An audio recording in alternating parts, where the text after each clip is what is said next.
Hello students, and welcome back to Hexxit Education.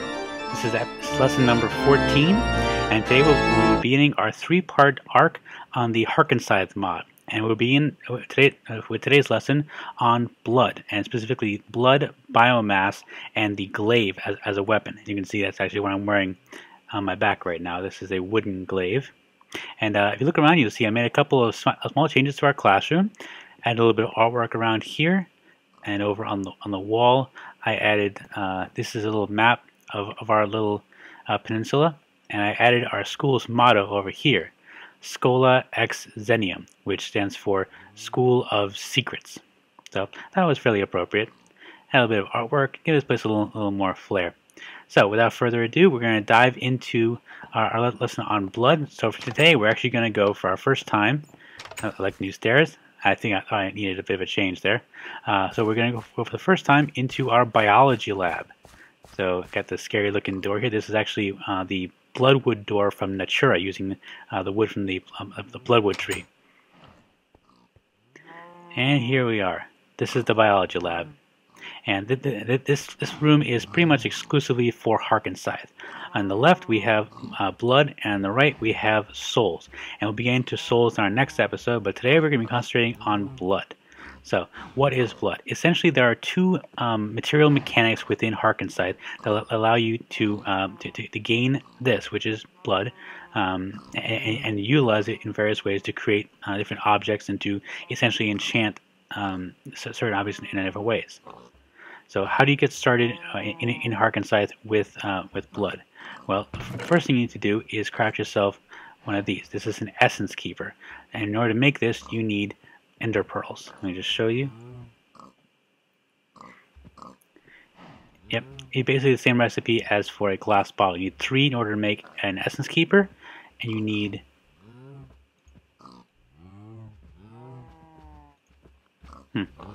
Okay, the recipe doesn't seem to be working right now, but I believe you need to make the U shape instead of the V shape to make the essence vessel. And the difference is that the essence keeper can hold up to, it says 40 out of 40 units of blood, and the blood vessel here can store 80 out of 80. The important thing to note is that the essence keeper and the essence vessel are neutral after they are crafted. However, as soon as you right-click on a blood or a soul to harvest them, it becomes either a blood keeper, or I'm just going to skip ahead here, or a soul keeper or soul vessel. So this is the neutral bottle, then it becomes one or the other as soon as you get one out of however many you can put into the container. So you get that, but how do you harvest them? Well, you harvest them using a glaive. Now, a glaive is specifically for harvesting blood. The scythe from Harken Scythe is used for harvesting souls. So I'm just going to demonstrate how to use it on our little friend here. And now you know why this is a biology lab. You know, I could lie and say that no animals were harmed during the filming of this, but I'd be lying. Come on. Come on. Hello, Piggy. Hold right click to charge until it is fully in the back position like this. If you wait, it won't work. Let go. Okay, now he's running around. That's because the wooden glaive doesn't actually do a lot of damage. But if you look around, okay, you see these small spots here, which I just broke. Those are normal blood spatter. Those are useless, as are these. However, this you can actually use. So right click using a vessel, and I got 1 out of 40. This is now a blood keeper, and you can see these will evaporate relatively quickly. I think yeah, there you go.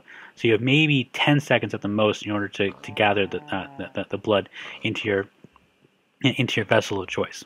It's highly recommended if you have use a glaive, or if you use one of the Augments we're going to talk about. After every major battle, you check the ground for blood and look around for souls if you're using that system as well. So that's how you get blood, and incidentally a new way of harvesting your critters. Yummy pork chops. And it works with most mobs in the game. I believe it works with the walkers, which we'll encounter later on. It definitely works with neutral mobs. I think it works with chickens as well. It works with birds in the Twilight Forest. Essentially, anything that bleeds will cause blood splatter to go onto the floor. However, if you do something like skeletons, they obviously don't bleed, so they won't have any blood splatter. But I believe zombies will, and I'm pretty sure spiders will as well. So moving on. After you have yourself a blood keeper and you have a glaive, next thing you want to build are these devices here. So this in the middle is an altar of blood, and you make this like so. Okay, so it's basically an enchanting table, but with netherrack, ender pearls, and a book of carnage. And the book of carnage is made just with a full blood keeper at 40 blood points, feather, gold, and a book. Put that on top, and you get yourself an altar of blood. Now these are blood crucibles, and what these do is essentially act like a regular like a cauldron, except instead of storing water, they're storing blood. So where are they? Crucible.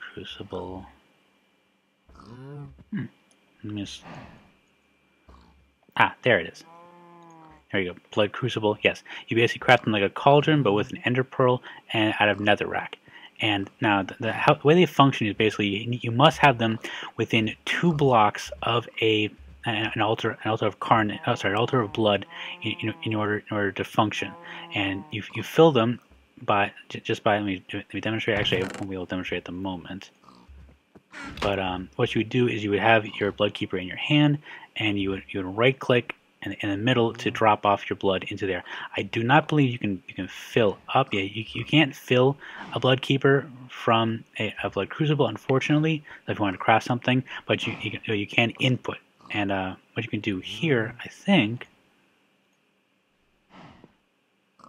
Okay, so what you can do, I believe, is take this, and I just moved 40 blood points from the altar of blood into our blood keeper. So this is now a full blood keeper, and I can right click on this to drop them back in.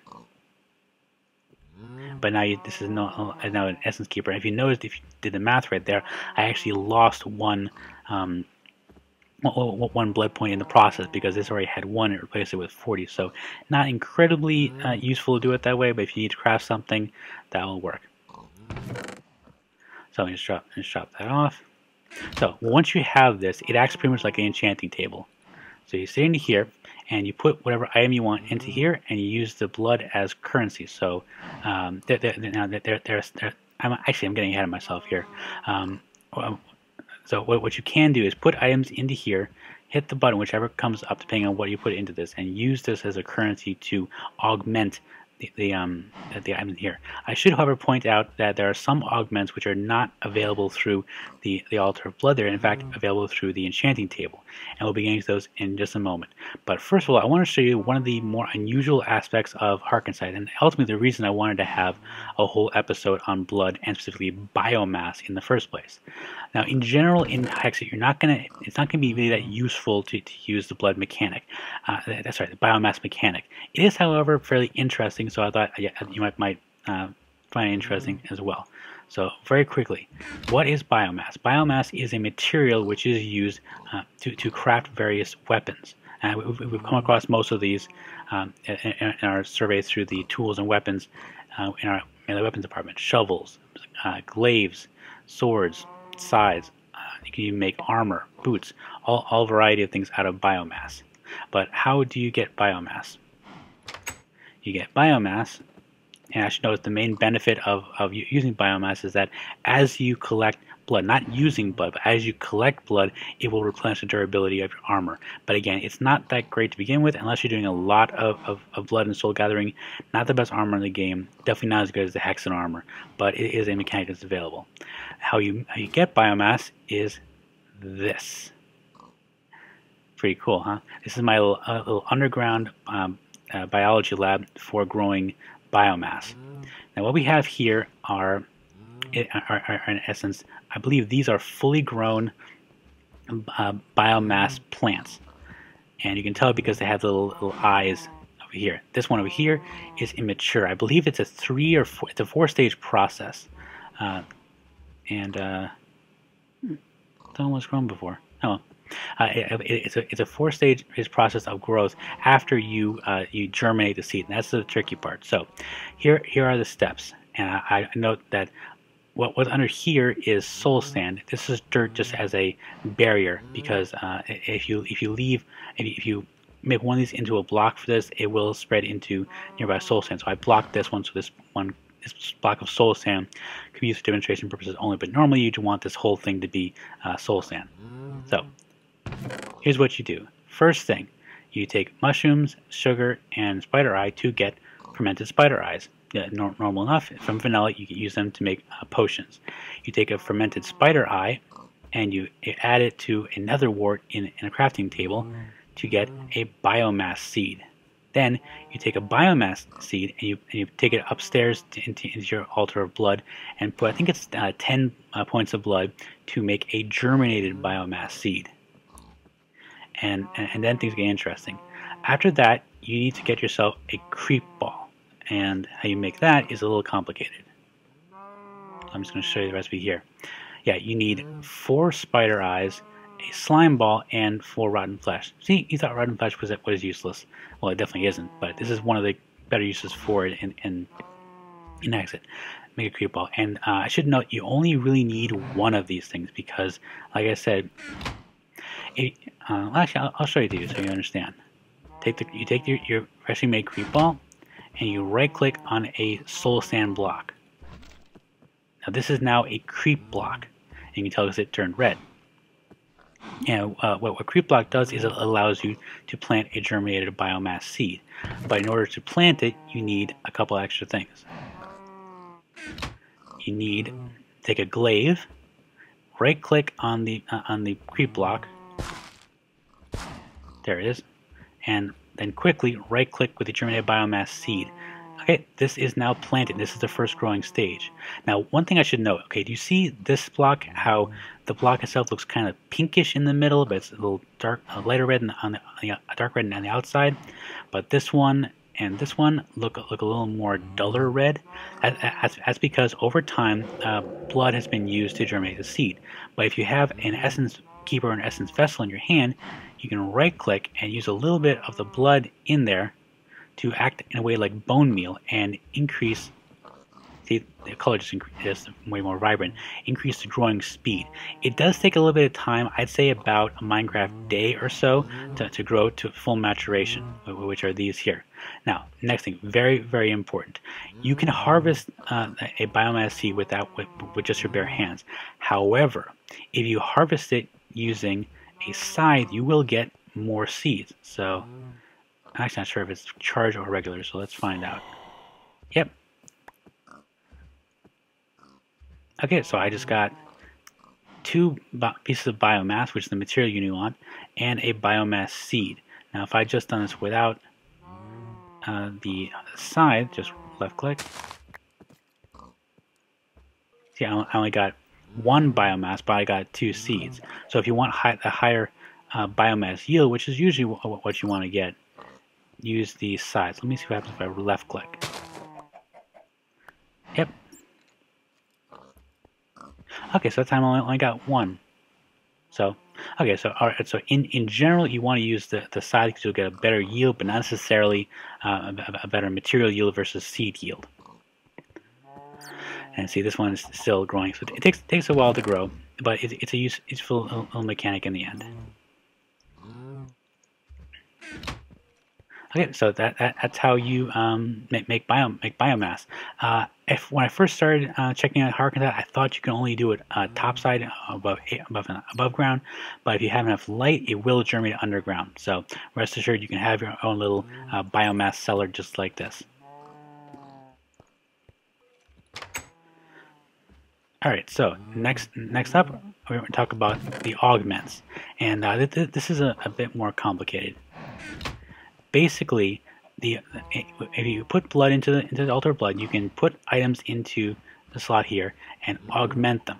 However, what augments you put on here are largely dependent on the fact you're using altar of blood and what you put into it. For example, if you put a piece of armor into here, whether it's leggings, feet, or chest plate, or head, you will get exude, and I believe that the level of exude you get depends on the material you're putting it into. Like if you'd put like a leather chest plate, you probably get exude 1, but because I'm putting diamond in, I get exude 2. Plus, I think it costs more blood, so it costs half of our reserves of blood to augment this chest piece. Okay, if you put a weapon in and you press augment 100, you get bloodletting. And again, the fact that it's bloodletting strength 3 is largely because it was a higher quality item, and you put a lot of blood into it. So what are the augments? As I replenish this vessel here out of this, so I can get one more later.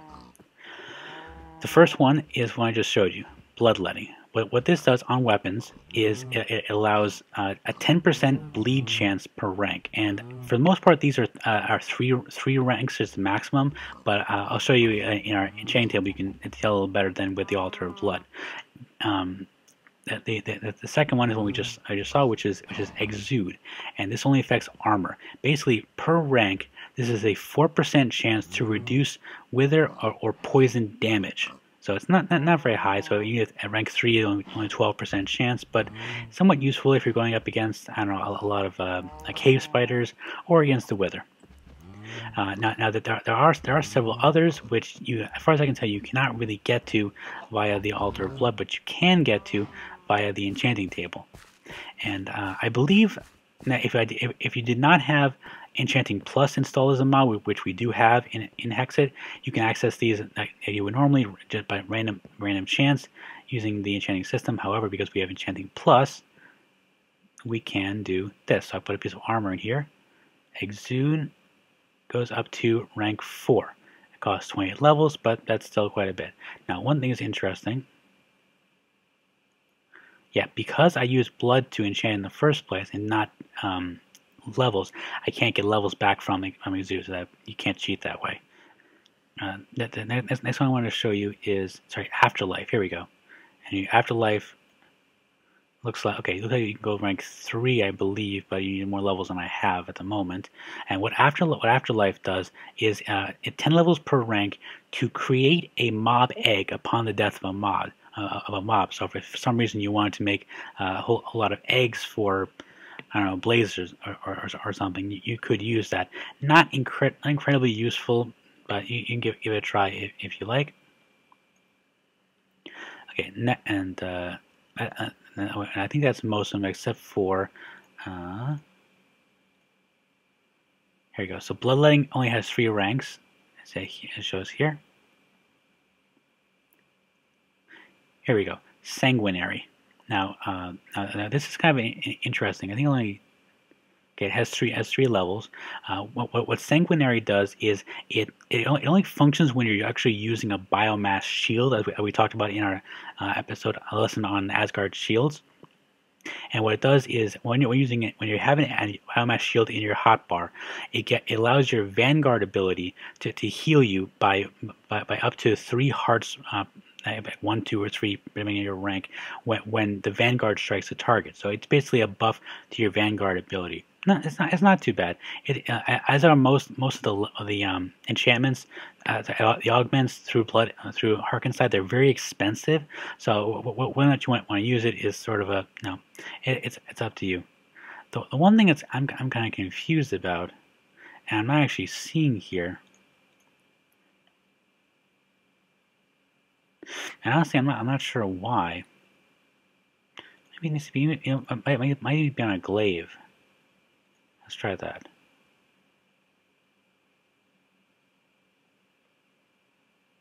Nope.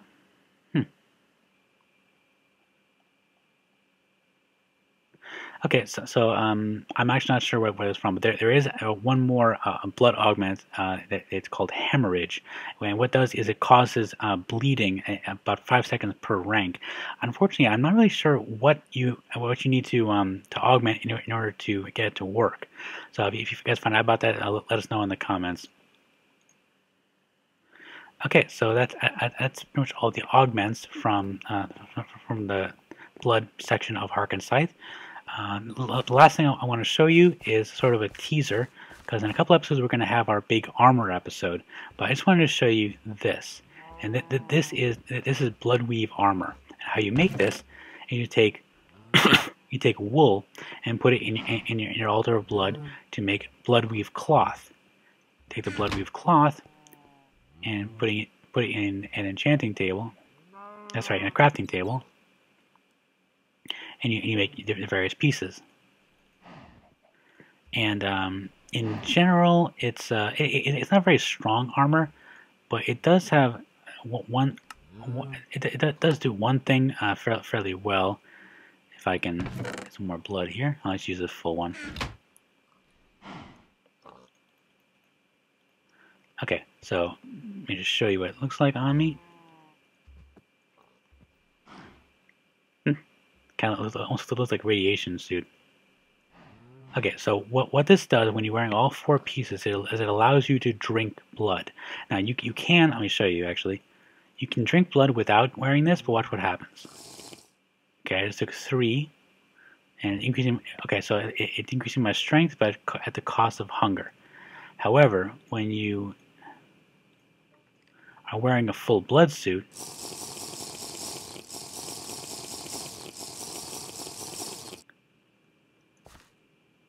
you get speed and strength at a much greater rate. So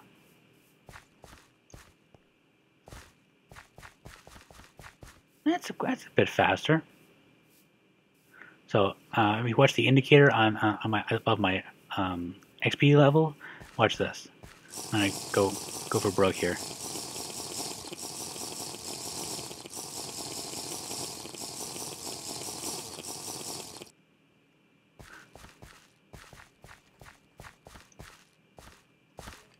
Okay, so I believe that was sort of the rank 1 ability. So cost of hunger, I get speed and strength increase for several seconds. It's not bad, but again, there are better things that you can use in Hexxit. However, this is one of the items that's available, and so you can feel free to avail yourself of it if you so choose. Okay, so this concludes our lesson on blood and biomass and the glaive within the Harken Scythe mod. Next episode we'll be talking about souls, living metal, and scythe. So this has been Ken Gideon for Hexxit Education, and class dismissed.